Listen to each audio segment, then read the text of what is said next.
Now, as we stare down the threat of Donald Trump's tariffs, I will continue to do just that. I will work with every level of government and every political stripe.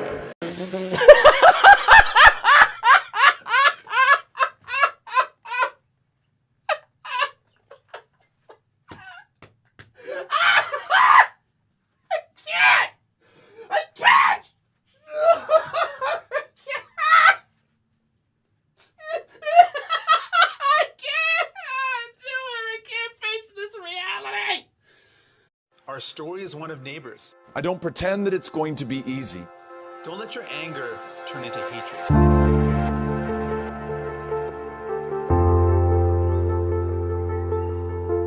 We know that hatred is like a fire. When it's allowed to grow, it will consume everything. Doug Ford just won his third majority government. Yeah, you heard me.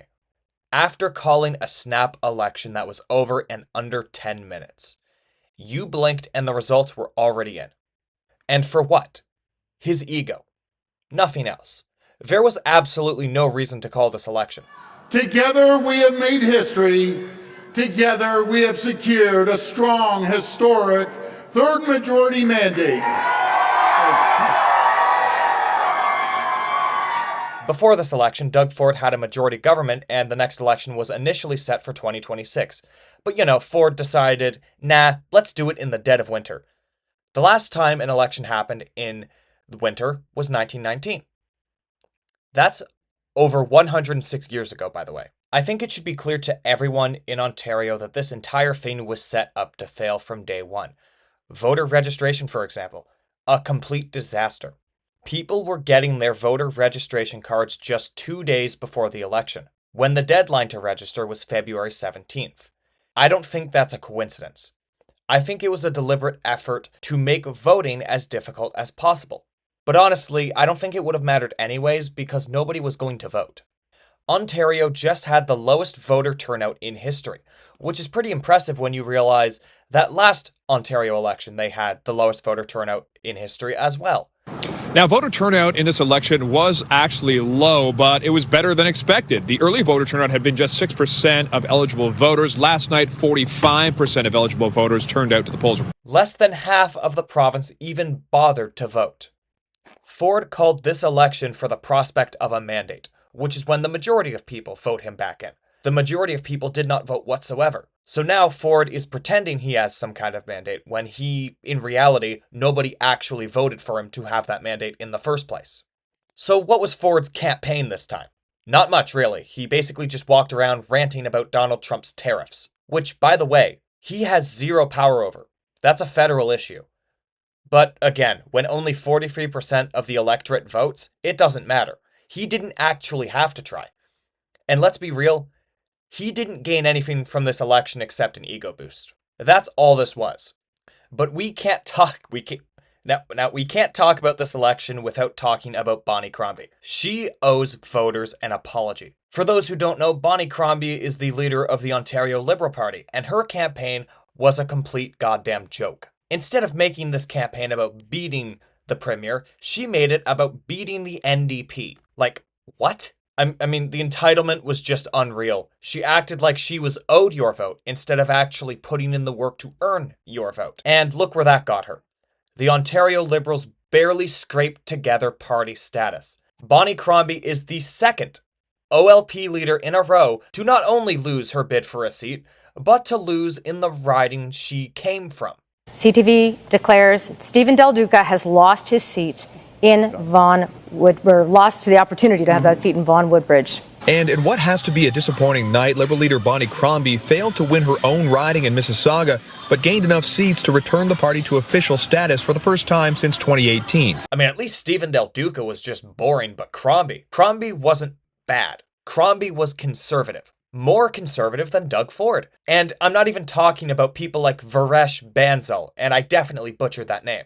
The homophobe, the Oshawa Liberal candidate, who celebrated the death of Hardeep Singh Nijjar and threatened Tim Upel on X. No, I mean Bonnie Crombie was so conservative that, according to a poll done by Abacus, 29% of PPC supporters voted for her. The PPC, the far-right party that thinks modular homes are equivalent to living in a shed, and they fearmonger about trans kids 24/7. That PPC. And let's not forget, the Ontario Liberals conveniently removed LGBTQ people from their platform entirely. And if all of that wasn't bad enough, let's talk about that debate moment where ONDP leader Merritt Stiles, who, for the record, I have my own issues with, asked Bonnie Crombie a legitimate question. Bonnie's response to that question was bragging about how much money she's raised. I wanted to go after another thing, because what I'm finding increasingly as I go around the province is that people are paying out of pocket for healthcare, for actually things that we, as Canadians believe should be absolutely free. You should be able to access healthcare when and where you need it, not out of pocket. And I was really shocked to see that the Liberal leader, that her party has received $25,000 in donations from private healthcare insiders. Do you have a question? And I'd like to know how she can stand here and say she's going to save healthcare, which, by the way, was created. Holloway Healthcare was created under the previous Liberal government, when she's receiving those kinds of donations from private healthcare providers. Okay, we'll get. Yeah, I think the NDP leader is envious of my fundraising record to date. I will say that the NDP thinks that money grows on trees. You just can't promise everything to everyone all the time. Okay. That's just not a serious plan. Instead of actually answering a very simple question, she was just bragging about her donors and how many dollars she has made off this campaign. That's how out of touch this leader is. Bonnie Crombie's campaign started on beating Ford, then pivoted to strategic voting when she realized that just wasn't going to happen. Instead of working with the ONDP, the Greens, and strong independent candidates across the province, she doubled down on attacking the ONDP, and now she has absolutely nothing to show for it. If we want to change our healthcare system and a family doctor, you need to change the government.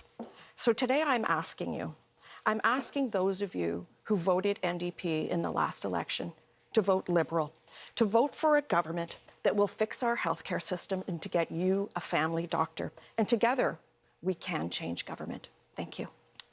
Now that Ford has his third majority, what's going to happen? Okay, so here's what's coming.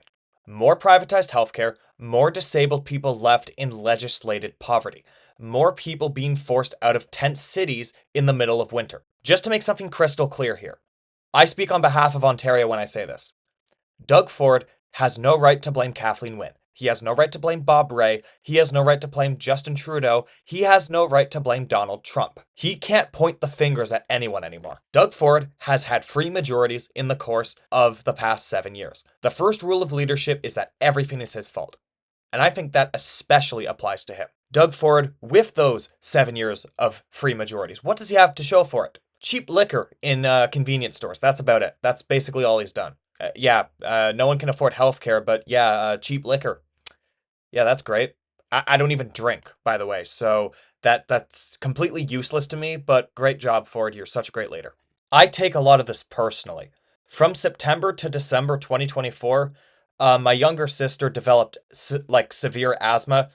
She's fine at regulating it now, but at the time, she was in and out of hospitals because of her asthma attacks. And let me tell you, our healthcare system is just a joke. It's broken. I live in Durham region, which is the provincial riding of the same name, for context, and I live on the outskirts of Bowmanville, so if my family needs to go to a hospital, we have 2 realistic options: Lakeridge Health Oshawa and Bowmanville Hospital. Bowmanville Hospital is a rundown joke. It doesn't even do baby deliveries anymore. The wait times are often 6 to 8 hours, and Oshawa is the only functional hospital in this riding. But you're still waiting 4 to 5 hours because there aren't enough staff.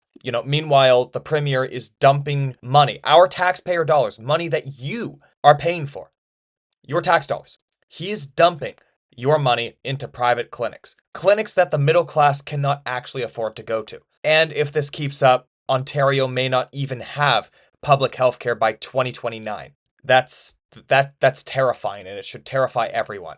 So I'm going to show you guys this tweet I found, and this kind of stuff is where I get actually angry. I saw this tweet from this woman named Gada, and she said that she didn't vote this year because of colonizers and Palestine. and that voting is a colonial practice, and by her not doing so, she was decolonizing her mind. Now, you can have your opinion on Palestine, but let's be clear for a second. Ontario has absolutely nothing to do with Palestine. That is, yet again, a federal issue, and this excuse for that reason is infuriating. While she sat out, people, like my sister, for example, struggled to get basic health care.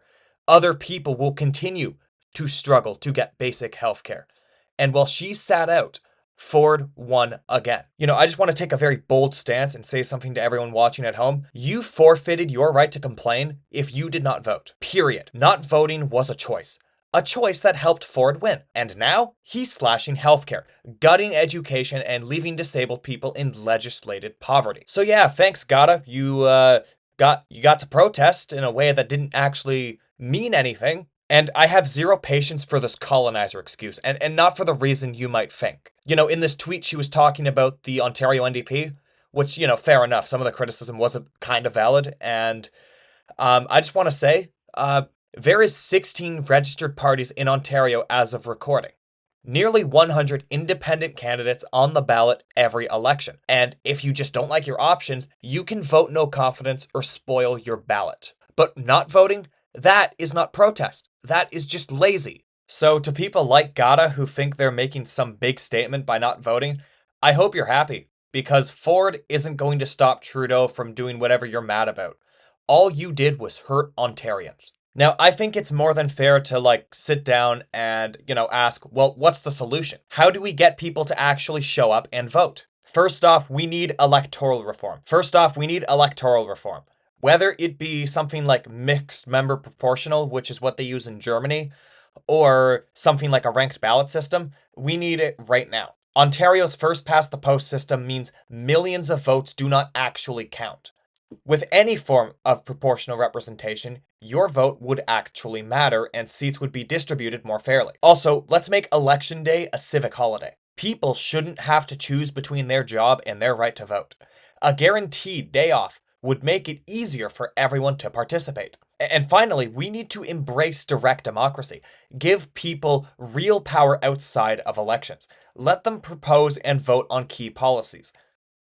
If people felt like they actually had a say in their government, they'd be more inclined to engage. Bottom line is, Ontario's elections are not actually fair, and we need to stop pretending they are. We need to overhaul the system and give people a real reason to vote. So here we are, Ford's third majority, lowest voter turnout in history, a healthcare system on life support, and people who had the power to stop it just didn't. I need you to remember this. Every time you wait 8 hours in the ER, every time another school gets underfunded, every time Ford sells off a piece of Ontario to the highest bidder, I need you to remember. And if you didn't vote, you don't get the right to complain.